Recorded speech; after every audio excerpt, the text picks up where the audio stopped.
Space جو دکھنے میں بالکل بلیک اور خوفناک نظر آتی ہے، اصل میں یہاں اتنا کچھ ہو رہا ہے جو نہ ہی ہم سن سکتے ہیں اور نہ ہی ہم سمجھ سکتے ہیں۔ ناسا کے پروبز نے اسپیس میں کچھ ایسی آوازیں ریکارڈ کی ہیں جن کو سننے کے بعد ہر انسان کا دماغ دنگ رہ جاتا ہے۔ سادی وائس کی ویڈیوز میں ایک بار پھر سے خوش آمدید ناظرین۔ آج سے قریب کچھ 44 سال پہلے 5 سپٹمبر 1977 کو ناسا نے ایک پروب انٹرسٹیلر اسپیس کے لیے روانہ کیا تھا۔ یہ اسپیس پروب وائجر 1 کے نام سے جانا جاتا ہے، جو پچھلے 44 سال سے لگاتار ناسا کے بیس اسٹیشن سے کنیکٹڈ ہے۔ وائجر 1 کو ایک ایسے مشن پہ روانہ کیا گیا تھا جہاں سے اس کے واپس آنے کی کوئی امید نہیں ہے۔ یہ اسپیس پروب ڈیپ اسپیس میں 61,500 کلومیٹر پر آور کی سپیڈ سے ٹریول کر رہا ہے، اور اس وقت یہ ہم سے بہت دور خلا میں تیرتا ہوا ہمیں ہمارے سولر سسٹم اور اس یونیورس کے بارے میں معلومات بھیج رہا ہے۔ اور اسپیس کے اس حصے کو ہم انٹرسٹیلر اسپیس بھی کہتے ہیں۔ 2012 میں انٹرسٹیلر اسپیس میں داخل ہوتے ہی ایک دن ناسا کے سائنٹسٹ کو وائجر 1 کی طرف سے ایک ایسا سگنل ریسیو ہوا جو سب کے رونگٹے کھڑے کرنے والا تھا۔ جب اس سگنل کو ڈی کوڈ کیا گیا تو اس میں ایک ایسی عجیب و غریب آواز تھی جو وائجر 1 نے ریکارڈ کی تھی۔ ہماری دنیا سے کروڑوں کلومیٹر دور اسپیس کی گہرائیوں میں وہ کیا چیز تھی جس کی آواز نے سائنسدانوں کے رونگٹے کھڑے کر دیے تھے؟ یہ آواز ارتھ سے قریب 1400 کروڑ کلومیٹر دور ریکارڈ کی گئی تھی، اور یہ ایک ایسی آواز تھی جو ختم اور کم ہونے کا نام نہیں لے رہی تھی۔ سائنسدانوں نے کئی دنوں تک انتظار کیا، لیکن یہ آواز ختم تو دور کی بات مگر یہ کم ہی نہیں ہو رہی تھی۔ دیکھتے ہی دیکھتے ایک سال گزرا، پھر دوسرا سال، اور پھر تیسرا سال، اور پھر جا کر اس کی آواز کی ڈینسٹی میں کچھ کمی دیکھی گئی۔ یہ آواز وائجر 1 کی 44 سال کی ہسٹری میں ریکارڈ ہونے والی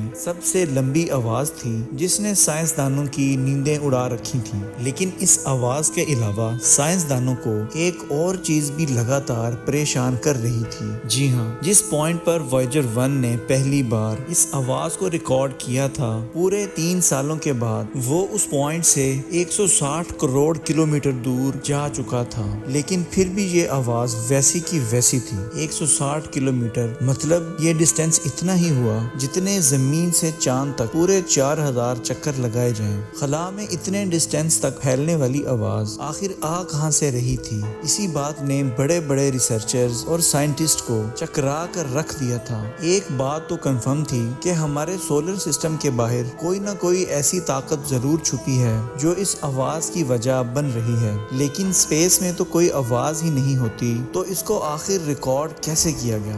یہ بات حقیقت ہے کہ اسپیس میں جاتے ساتھ ہی کانوں پر کسی قسم کی کوئی آواز نہیں پڑتی، حتیٰ کہ اگر اسپیس واک کے دوران ایسٹروناٹس کے بالکل برابر میں کوئی دھماکہ ہی کیوں نہ ہو جائے، وہ دھماکہ دکھے گا تو صحیح، لیکن اس کی آواز کانوں تک نہیں پہنچ سکے گی۔ آواز جس کو ہمارے کانوں تک پہنچنے کے لیے ہوا اور ایٹماسفیئر کی ضرورت ہوتی ہے، یہ دونوں چیزیں ہی اسپیس میں موجود نہیں ہیں۔ اسی وجہ سے اسپیس میں کوئی بھی آواز ٹریول نہیں کر سکتی۔ اسپیس میں ساؤنڈ ویو تو ٹریول نہیں کر سکتی، لیکن الیکٹرو میگنیٹک ویوز اسپیس میں بآسانی ٹریول کر سکتی ہیں۔ بے شک ہمارے کان اس آواز کو نہیں سن سکتے، لیکن وائجر 1 نے ان آواز کو ریکارڈ کر کے ہمیں ارتھ تک بھیجا تاکہ ہم ان کو ڈیکوڈ کر کے سن سکیں۔ یہی وہ انوکھی آواز تھی جو وائجر 1 نے انٹرسٹیلر اسپیس سے بھیجی تھی۔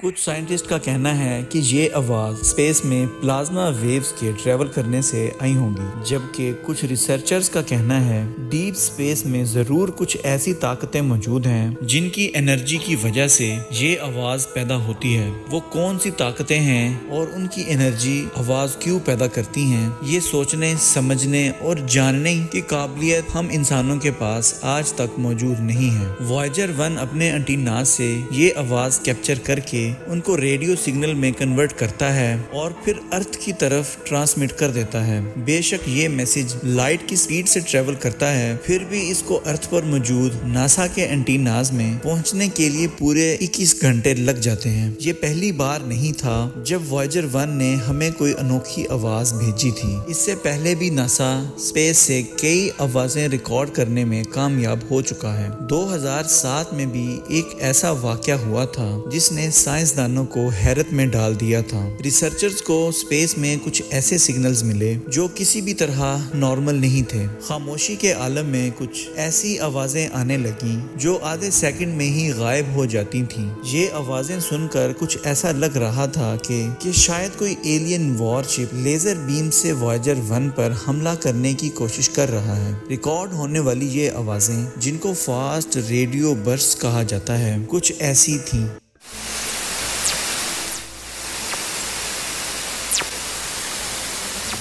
یہ سن کر سائنسدانوں کو ایک بات تو کنفرم ہو گئی کہ ہم جتنا زیادہ ڈیپ اسپیس کے بارے میں جاننے کی کوشش کریں گے، ہم اتنا زیادہ ہی سوالوں میں الجھتے چلے جائیں گے۔ ریسرچرز کا ماننا ہے کہ یہ ریڈیو برس بلیک ہول میں یا پھر کروڑوں لائٹ ایئرز دور کسی سپر نووا ایکسپلوژن کا نتیجہ ہو سکتی ہیں۔ کئی ریسرچرز کا تو یہ بھی خیال ہے کہ دوسرے پلانٹس پر ایلینز ہم سے بہت زیادہ ایڈوانس ہیں اور وہ اپنی اسپیس شپس کو ان ریڈیو برس کے ذریعے چارج کرتے ہیں۔ شاید ان میں سے چند ریڈیو برس ہمارے اسپیس پروب سے ٹکرا گئے ہوں یا صرف اس کے برابر سے گزرے ہوں، لیکن اس عجیب آواز کی اصل حقیقت کسی کو بھی معلوم نہیں ہے۔ یہ تو رہیں وہ آوازیں جو انٹرسٹیلر اسپیس سے ناسا نے ریکارڈ کی، لیکن ایسی عجیب و غریب آوازیں ریکارڈ کرنے میں اتنا دور جانے کی بھی ضرورت نہیں ہے۔ ہمارے سولر سسٹم سے بھی ناسا کئی انوکھی آوازیں ریکارڈ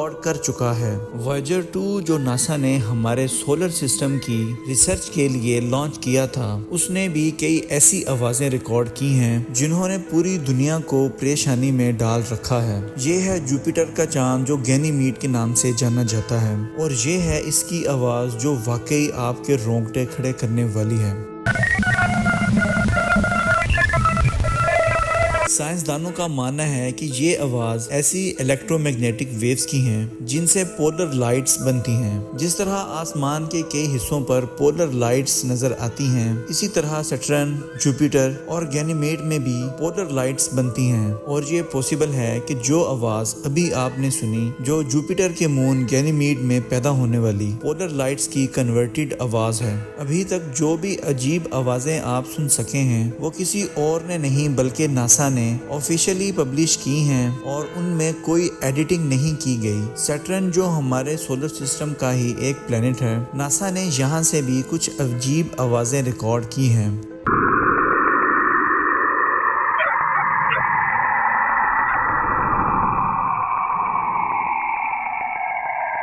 ناسا کا ماننا ہے کہ یہ آواز کیسینی اسپیس کرافٹ میں سیٹرن سے نکلنے والی ریڈیو ویوز کو کنورٹ کر کے بھیجا ہے، اور یہ بھی شاید سیٹرن میں موجود پولر لائٹس کا ہی نتیجہ ہے۔ وائجر 1 جو پچھلے 44 سالوں سے لگاتار ہمیں آؤٹر اسپیس کی فوٹوز اور انفارمیشن فراہم کر رہا ہے، دکھ کی بات یہ ہے کہ ان قریب ہم وائجر 1 کو ہمیشہ کے لیے کھونے والے ہیں۔ ناسا کا کہنا ہے کہ وائجر 1 کے پاس صرف اتنی پاور موجود ہے کہ وہ اگلے 1 یا 2 سالوں تک ہم سے کانٹیکٹ میں رہ سکتا ہے۔ اس کے بعد ہمارے پاس اس کی یہ فوٹوز ہی باقی رہ جائیں گی۔ امید ہے سادی وائس کی یہ ویڈیو آپ کو ضرور پسند آئے گی۔ سادی وائس چینل کو سبسکرائب کریں۔ بہت شکریہ۔